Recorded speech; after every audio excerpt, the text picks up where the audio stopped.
Hello Uno friends. नमस्कार, आदाब, सत श्री अकाल। दोस्तों, आखिर पीएमएलए की सेक्शन 70 व्यू नाउ केस में इन्वोक हो चुकी है। तो अब इसके क्या नतीजे हो सकते हैं, बहुत सारे क्वेश्चंस हैं। तो क्योंकि मैं कोई लीगल एक्सपर्ट हूँ नहीं, तो इसलिए मैंने एआई का सहारा लिया। जेमिनाई से मैंने कुछ क्वेश्चन पूछे, तो उसका क्या जवाब मिला वो मैं आपकी नॉलेज के लिए, आपके लिए ये मैं आपके सामने रख रहा हूँ। तो सो दैट आपको भी पता चले कि इसका क्या मतलब होता है, तो इससे क्या होने वाला है आगे। तो ज़्यादा टाइम वेस्ट न करते हुए चलिए मैं आपको लिए चलता हूँ जो मेरे क्वेश्चंस हैं उसके ऊपर। तो मेरा एक ही क्वेश्चन था actually.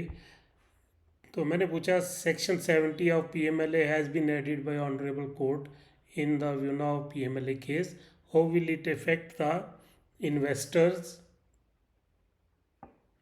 Who earn commission by introducing new investors. तो इसमें सबसे पहले उसने मुझे ही करेक्शन, मेरे क्वेश्चन को ही करेक्ट कर दिया कि section 70 was not added by the court, it is a pre existing and powerful section of prevention of money laundering act. कि ये ऐड नहीं किया गया, इसको इन्वोक किया गया है, या ऐसे बोल सकते हैं कि इसको अप्लाई किया गया है। तो ये आप पढ़ सकते हैं। इसमें पहले तो ये what is a view now cloud particle scam, ये उसके बारे में थोड़ा सा दे रहा है डिटेल। तो हाउ सेक्शन 70 पीएमएलए अप्लाइज, आप इसको पढ़ सकते हैं। अगर मैं पूरा पढ़ने लगूँ तो आपको बोरियत होगी। तो कुछ पॉइंट्स मैंने हाईलाइट कर दिए हैं, तो वही मैं आपके साथ डिस्कस करूँगा। यहाँ पर है, how this effects commission earning investors. When Section 70 is applied, these individuals are no longer viewed by the law as simple passive investors. कि इनको सिर्फ सिंपल इन्वेस्टर्स नहीं माना जाता जो जिन लोगों ने कमीशन कमाई है।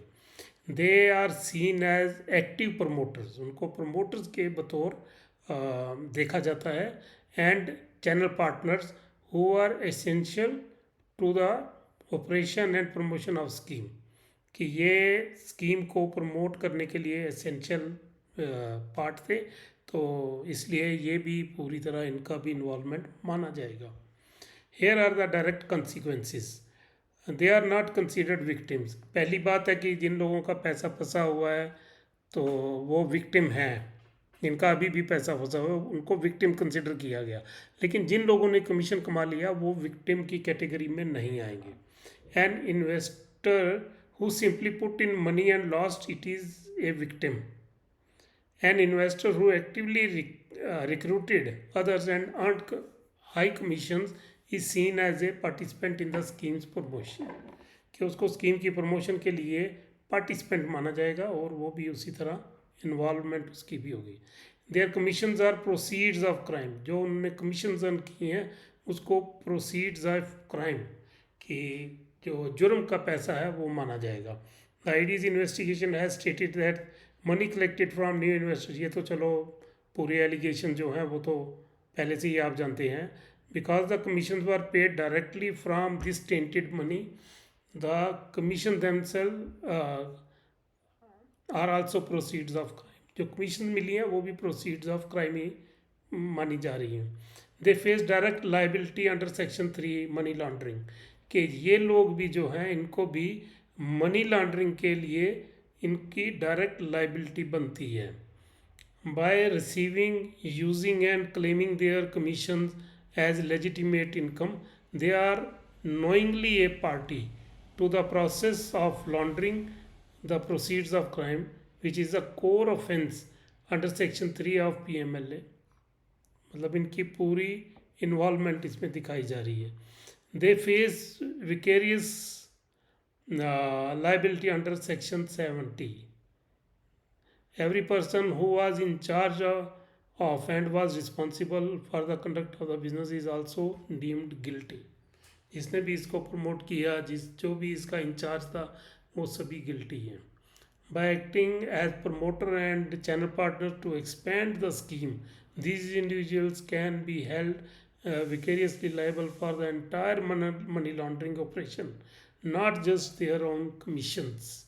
कि उनकी सिर्फ कमीशंस के लिए उनको जिम्मेवार नहीं, ये जो एंटायर जो मनी लॉन्ड्रिंग का ऑपरेशन हुआ है ये उसके जिम्मेवार हैं. Summary, what this means for them. The application of Section 70 in the Vunau case means that individuals who earned commissions by introducing new members are at high risk of being prosecuted as accused parties in the money laundering case. इनका भी वैसे ही case चलेगा. Having their assets attached by the ED as their commissions are considered proceeds of crime. उनके जो assets हैं जैसे गाड़ियाँ होगी, मकान हो गया, या जो भी उनने उनके पास है उसको प्रोसीड्स ऑफ क्राइम से कमाया हुआ माना जाएगा.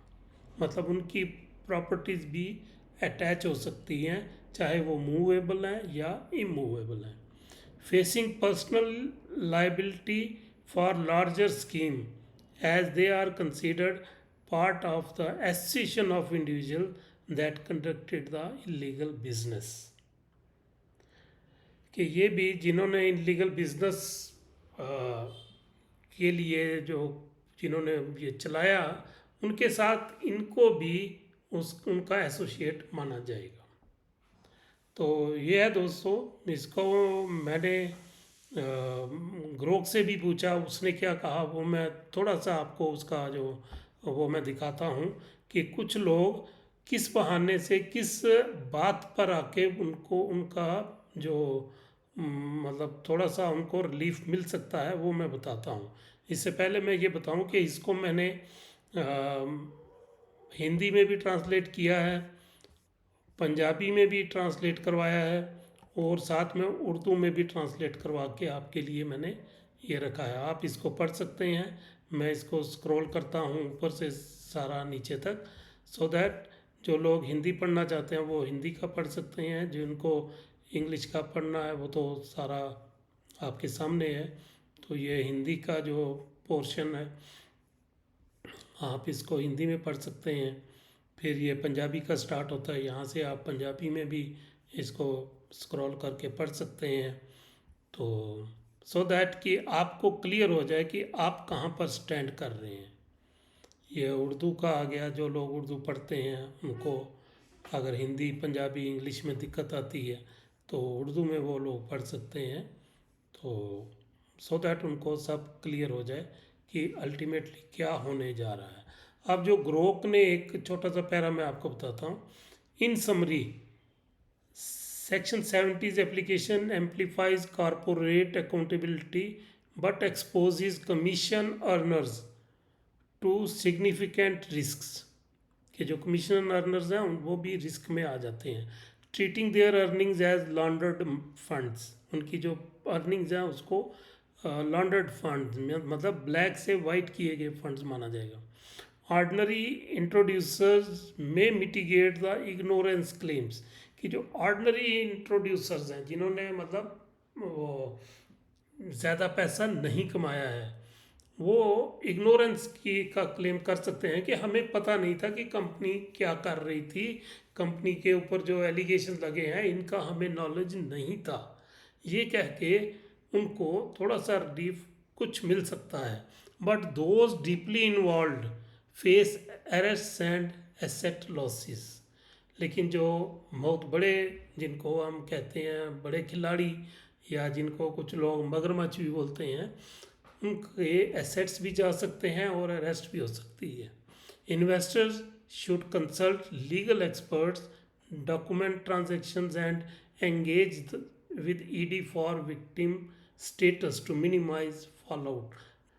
तो ये दोस्तों जिन लोगों ने बहुत कम लोगों को जोड़ा है उनको रिलीफ मिल सकता है, वो भी इस बहाने में अगर वो कहें कि हमें पता नहीं था, कंपनी ने हमें भी अंधेरे में रखा. कंपनी के ऊपर जो एलिगेशंस हैं कि उनके पास एसेट्स नहीं हैं, उनके पास जो रेंट देने वाले लोग नहीं थे, तो इस करके हमें तो पता नहीं था, तो वो बच सकते हैं। लेकिन जिन्होंने बहुत ज़्यादा पैसा कमाया है उनके लिए ये सब धाराएं जो उनके ऊपर भी लगेंगी, जो कंपनी और कंपनी के स्टाफ के ऊपर लगेंगी, वो सब कुछ उनके ऊपर भी लगेगा। ठीक है फ्रेंड, थैंक यू। ये मैं सोचा कि चलो आपको थोड़ा सा ये क्लियर करके बता दूं, सो दैट किसी को ये डाउट ना रहे कि आगे क्या होने वाला है। तो जिसको भी जो भी रेमेडी लेनी है, जो भी अपने आप को प्रोटेक्ट करने के लिए कोई कानूनी सलाह लेनी है, तो वो आप ले सकते हैं। आप अपनी मर्ज़ी के किसी वकील से, आप किसी के प्रेशर में मत आइए कि फ़लाँ वकील के पास जाइए या फ़लाने वकील के पास जाइए। वो नहीं है, आपकी मर्ज़ी से जिसके ऊपर आपको फेथ है आप उसके पास जाइए, और जो भी लीगल एडवाइस है आपको लेनी चाहिए। थैंक यू फ्रेंड, नमस्कार, आदाब, सत श्री अकाल।